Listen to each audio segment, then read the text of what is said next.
Assalamualaikum warahmatullahi wabarakatuh. Kembali lagi bertemu dengan saya Amar Mikimaru. Silakan jangan lupa subscribe, like, and comment.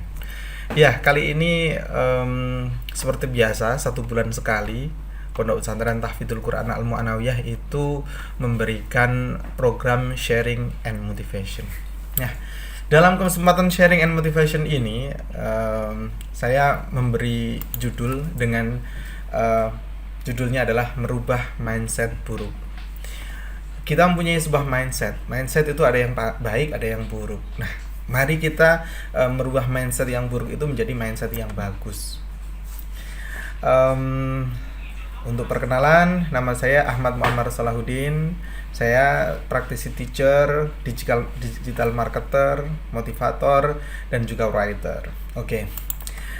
Semalam saya sampaikan kepada anak-anak sebelum saya lanjut ke sebuah kisah, sebuah cerita, yaitu untuk merubah mindset buruk menjadi mindset baik.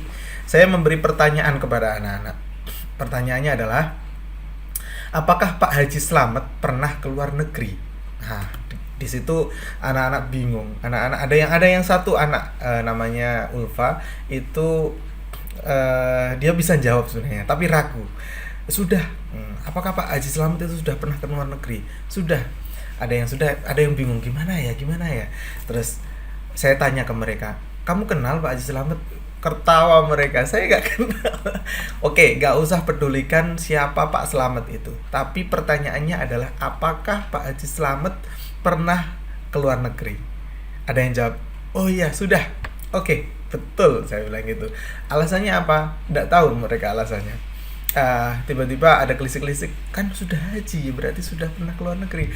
Ya, itu benar sekali jawabannya, bahwa Pak Haji Slamet itu pasti sudah keluar negeri. Gak mungkin hajinya itu di Indio, gak mungkin hajinya di Jombang. Haji itu pasti di luar negeri, yaitu di Arab sana. Pertanyaan pertama sudah dijawab oleh anak-anak dengan baik. Pertanyaan kedua, sebelum saya sampaikan, pertanyaan ini adalah bukan matematika. Pertanyaan ini adalah mempunyai clue. Bumi itu bulat. Nah, oke ya. Clue-nya adalah bumi itu bulat. Saya garis bawahi, bumi itu bulat. Oke. Sekarang 1 tambah 80 kira-kira ada berapa? Ingat, clue-nya adalah bumi itu bulat. Mereka berpikir, ada yang langsung angkat tangan. Putri dari Bondowoso bilang 90. Wah, kok 90? Oke, saya tampung jawabannya. Ada yang jawab 81. Enggak, oke, saya tampung jawabannya. Masih bingung? Oke, clue-nya jangan lupa bumi itu bulat. Nah, akhirnya lama berpikir, akhirnya saya kasih tahu. Oke ya, ini jawaban, jangan diprotes loh ya. Ini adalah pertanyaan yang hanya membangun motivasi kalian. Saya jawab, bumi itu bulat itu sebagai clue. 1 tambah 80 itu ada 3. Kok bisa 3? Mereka protes. Iya, bulat. Nah, di situ ada bulat berapa? Ada 3. Oh, masya Allah itu. Nah, pertanyaan yang ketiga yaitu gundul akeh tumone. Nah, apa itu? Tiba-tiba anak dari Surabaya yang bernama Janah itu langsung jawab, gundul akeh tumone adalah undi-undi. Ya, bener, 100% buat kamu. 100 buat kamu. Dan terakhir pertanyaannya ini karena pertanyaan 1 dan 4 itu nyambung. Pak Haji Slamet kira-kira sudah pernah naik pesawat apa tidak? Nah, anak-anak sudah. Nah, karena mereka sudah tahu bahwa Haji Slamet sudah pernah pergi ke Arab Saudi. Ya, oke. Ini di sini saya ceritakan sebuah kisah yang berjudul Racun. Sebuah kisah ini dari negeri Cina, yaitu ada seorang seorang menantu yang tinggal dengan mertua yang jadi ada seorang suaminya.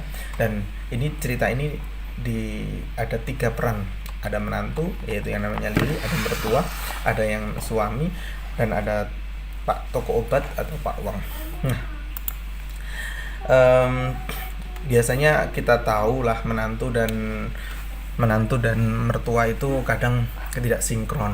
Nah, di sini ada cerita dari Cina, seorang perempuan tinggal bersama mertuanya hari demi hari, pertama asik, kemudian ada masalah, ada problem, seminggu, 2 minggu, 3 minggu, 1 bulan, mereka problem, mereka sering cekcok, mereka tidak cocok karena tidak kecocokannya mereka ini akhirnya tidak kenyamanan bagi Lily.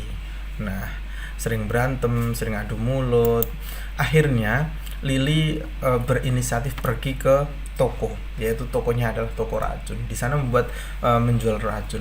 Cerita kepada Pak Wang, yaitu menjual toko racun itu, saya yang punya mertua saya jahat, mertua saya buruk, mertua saya jelek, saya sering berantem, saya blablabla. Nah, diceritakan semuanya detail.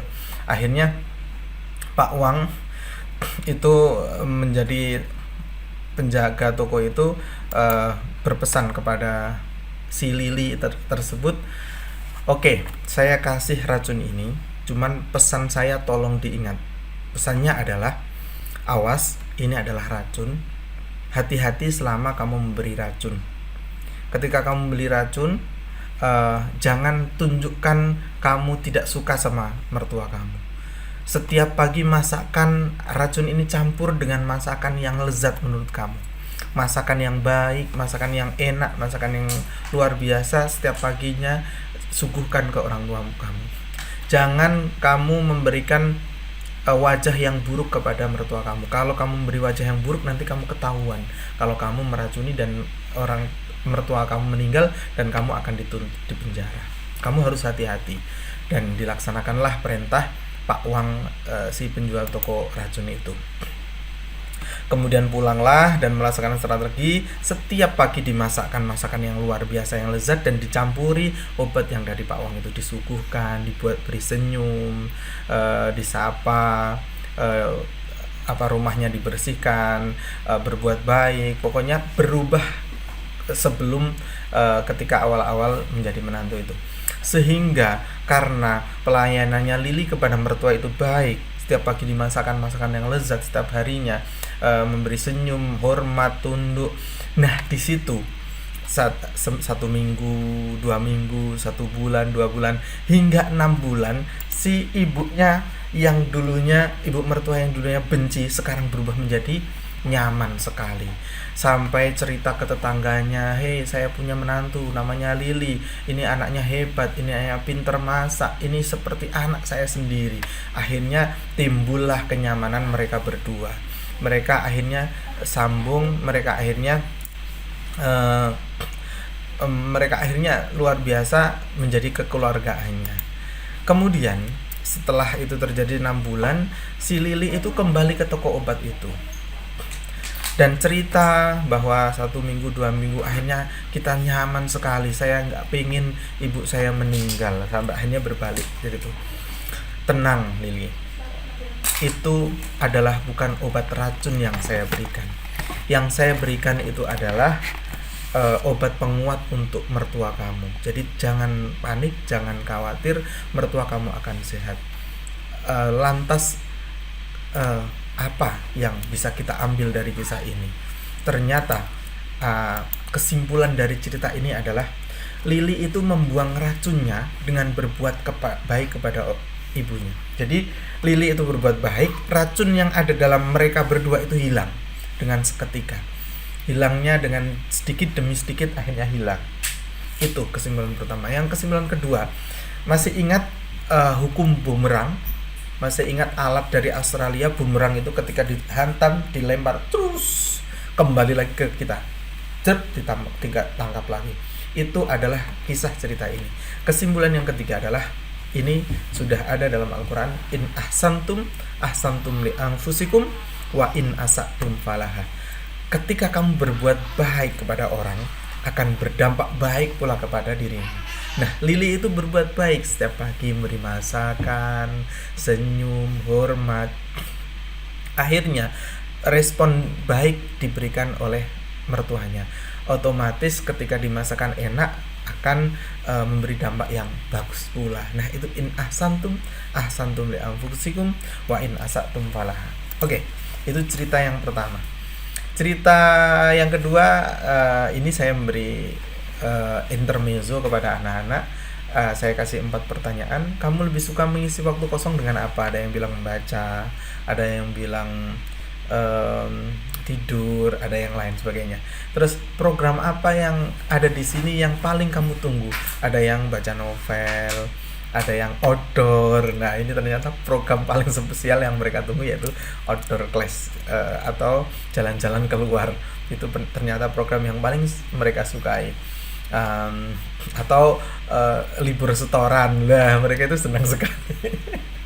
Kemudian saya tanya, kamu mandi berapa kali sehari? Ada yang jawab 1 kali, ada yang 2 kali. Apakah ada yang nggak mandi? Enggak, semuanya mandi, tapi 1 kali. Uh, Terus yang terakhir, jajanan apa yang paling kamu suka di Jombang? Ternyata di Jombang itu ada yang suka leker, ada yang suka bakso dan lain sebagainya. Yuk, kita lanjut ke cerita yang kedua ya. Ini cerita yang kedua. Tadi cerita pertama, cerita yang kedua. Cerita yang kedua ini adalah berbuat baik. Tadi saya kasih judul yaitu merubah mindset yang buruk menjadi yang baik. Nah, kali ini kisah ini nyambung banget. Nah, berbuat baik. Oke. Ada sebuah kisah bahwa seorang anak yang setiap harinya tidak bisa mengontrol emosinya. Setiap harinya ia selalu berbuat jahat kepada orang lain. Setiap harinya ia tidak bisa berbuat baik kepada orang lain. Akhirnya cerita kepada bapaknya, "Ayah, saya itu setiap harinya selalu berbuat buruk. Ayah, saya setiap harinya itu tidak bisa mengontrol emosi, sehingga dampaknya kepada orang lain itu buruk." Oke nak, saya kasih trik seperti ini nak.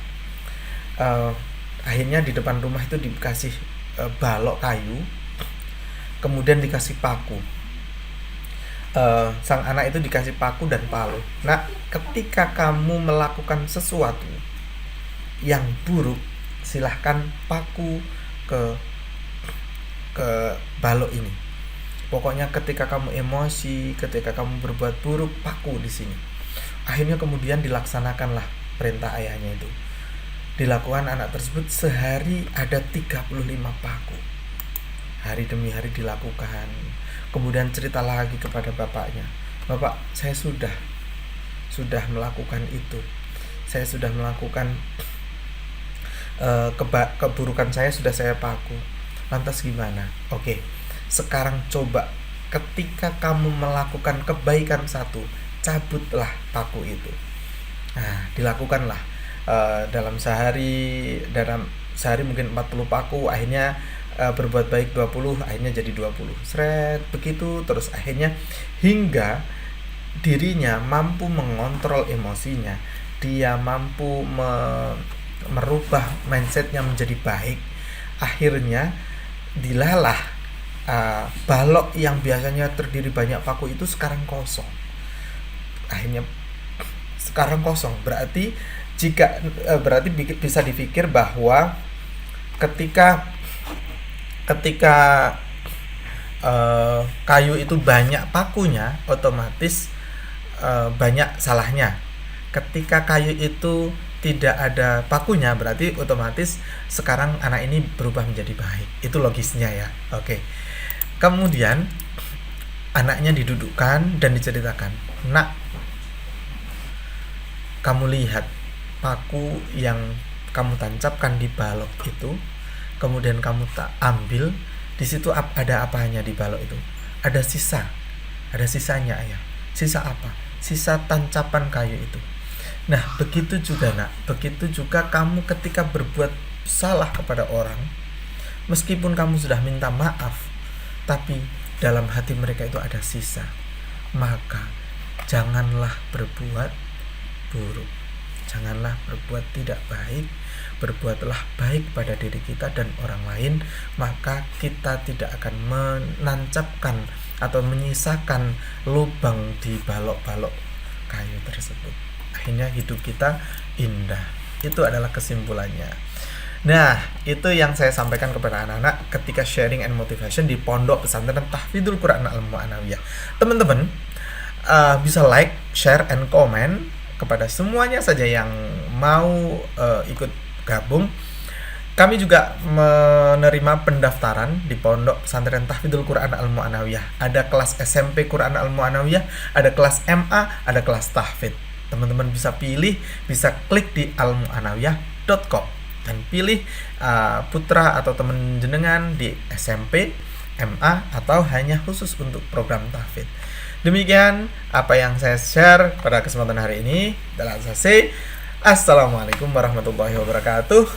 Bye bye. Sampai ketemu di sharing and motivation berikutnya.